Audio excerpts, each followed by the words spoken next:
unfortunately, the more I've gotten into it, the more questions are being created. I probably now have a fresh 100 questions, and my concern has always been a number of concerns, but pinpoint specifically, my concern is what the cost is going to be for Ohio's taxpayers, both in the short term and in the long term. The administration has outlined that it's going to cost $17 million in the first year, subsidy that taxpayers is going to have to pay forward. We know that every single public transportation project in the country has to be subsidized, and some turn into boondoggles and they become very, very expensive.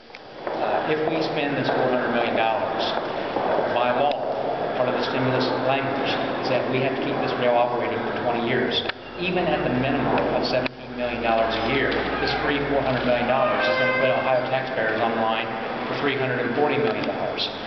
But where I have my greatest concerns is that in the application process, this is passenger rail. You know, the maximum speed is 79 miles per hour. The average speed is 39 miles per hour.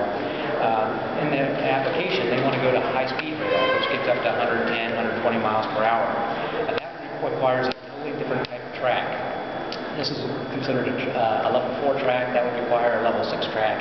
And the Federal Rail Administration and the state of California just came out with numbers that said to put in that type of track is $100 million per mile.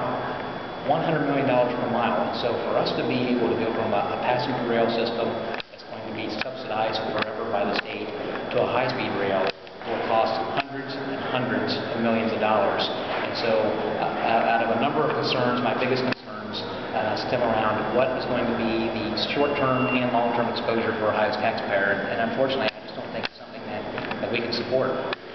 How could you support it?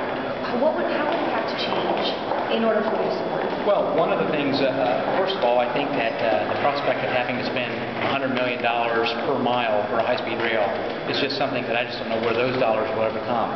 If we want to talk about a passenger rail system, I've always said that you should take people from where they are to where they want to be.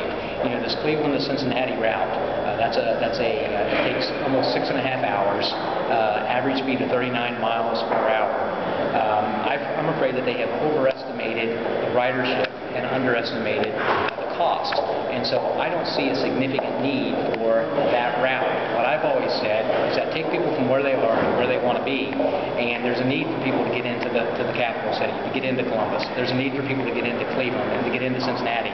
What I would support, I think has a more logical sense because it has a larger base of ridership, is to take people from the outskirts, take people in from Licking County and Delaware County into the city center, so you can get to the capital.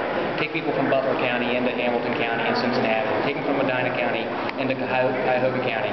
That sort of passenger rail, I think there's some room for in Ohio.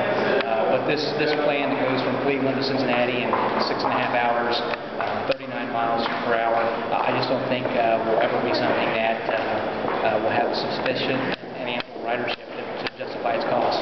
This is likely to get approval today, probably along party lines, 4-3. What are the next steps if that happens? Well, there's a couple things, and as you recall, in House Bill 2, there was language put in that said it would require a supermajority to move forward with the capital improvement project. I have a couple of definitions from the Ohio Revised Code of capital improvements that says planning is part of capital improvements. And so, first off, I would take exception to the fact that they can do this with a simple majority today. They're claiming that for this $25 million they can proceed with a 4-3 vote.